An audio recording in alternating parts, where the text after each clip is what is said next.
Video শুরুতেই দেখতে পাচ্ছ যে ব্যান্ডেজ কাটা হচ্ছে, কেন হচ্ছে কি বৃত্তান্ত সবটা তোমাদের সাথে একটু শেয়ার করব। আর তার সাথে সাথে তোমাদেরকে ওয়েলকামও জানাচ্ছি আমার চ্যানেল ফ্যাশন আনপ্লাগডে। হঠাৎ করেই বাড়ির সিঁড়ি থেকে কি জানি বেকায়দা কোনোভাবে আমি পড়ে গেছি যে সেটা আমি বলবো না, বাট আমার বডিটা পুরো টুইস্ট হয়ে গেছিলো সিঁড়িতে, আমার পাটা আটকে। তো সেই কারণেই আমার কিরে আঙ্গুলের সাইড থেকে হাড়টা ক্র্যাক হয়ে গেছিলো আর বিভৎসভাবে ফুলে গেছিলো পাটা। প্রথম দিন আমি নিজেই বাড়িতে সেক দিয়ে একটা ক্রেপ ব্যান্ডেজ বেঁধে রেখেছিলাম। তো আমি বুঝতেই পেরেছিলাম যে ভেঙে গেছে, কারণ একটা স্লাইট আওয়াজ আমি পেয়েছিলাম হাড় ভাঙার, তো সেটা আমি বুঝতে পেরেছিলাম। যাই হোক, তারপর আমি চলে গেছিলাম ডক্টরের কাছে।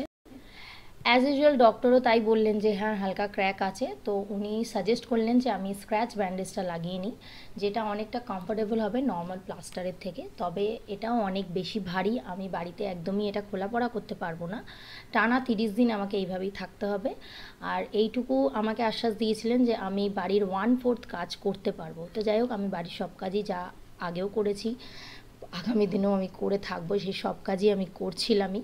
তবে এই 30টা দিন কাটানো প্রচুর ডিফিকাল্ট ছিল আমার কাছে, বিকজ আমি বাইরে কাজ করতে ভালোবাসি, সেই কাজটা টোটালি স্টপ হয়ে গেছিলো। তা যাই হোক না কেন, আমার মেয়ে কিন্তু আমাকে কোনোভাবে বিরত রাখেনি নিজের কাজের হেল্প করার থেকে।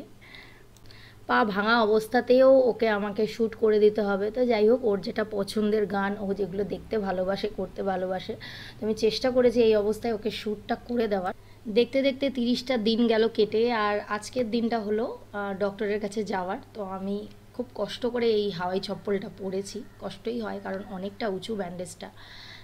তো আজকে আমি বেরিয়ে পড়লাম একাই ব্যান্ডেজ কাটতে। একটু মনে ভয় ছিল, হ্যাঁ সঙ্গী ছিল না, কারণ সঙ্গী অফিসে ছিল।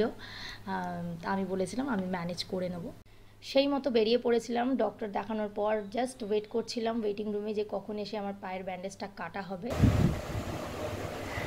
সাবধান বাবারে, আমার চুলকে চুলকে শেষ হয়ে দিয়েছি। আমার একটু ইচিংয়ের প্রবলেম আছে, মানে আমার অ্যালার্জির একটু প্রবলেম আছে। এই টাইমটা ছিল একটু রিলিফের, কারণ পাটা অনেক দিন পর হালকা হবে, কিন্তু মনে একটু ভয়ও ছিল যে আমি একা এসেছি, একা একা চেম্বার থেকে বাইরে যেতে পারবো কিনা। যদিও বাইরে টোটো দাঁড়িয়ে ছিল, কিন্তু তাও হলেও আমার একটু ভয় ছিল। যাই হোক, আর একটা সমস্যা হচ্ছে যে এতদিন পর পায়ের ব্যান্ডেজটাকে খুলছে। আমি জানি ভেতরের অবস্থা খুবই খারাপ, দেখছো তোমরা কতটাই খারাপ হয়ে গেছে।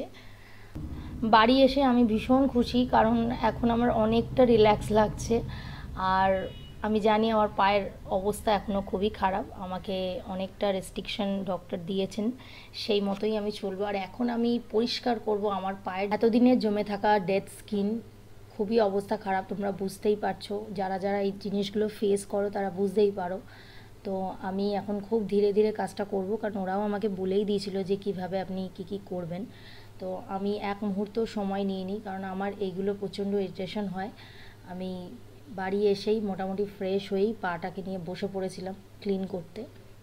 দেখে মনে হচ্ছিল পাটা আমার পুড়ে গেছে, কিন্তু না, 30 দিনে জমে থাকা যে ডার্ট আর একটা লেয়ার এসে গেছিলো, সেইটাই আমি ধীরে ধীরে ক্লিন করার চেষ্টা করছিলাম, কারণ ডক্টর বলেছেন খুব বেশি প্রেশার দেওয়া যাবে না। থ্যাংক ইউ জানাতে চাইছি আমার সমস্ত ক্লায়েন্টসদের, যারা আমার জন্য ওয়েট করে আছো।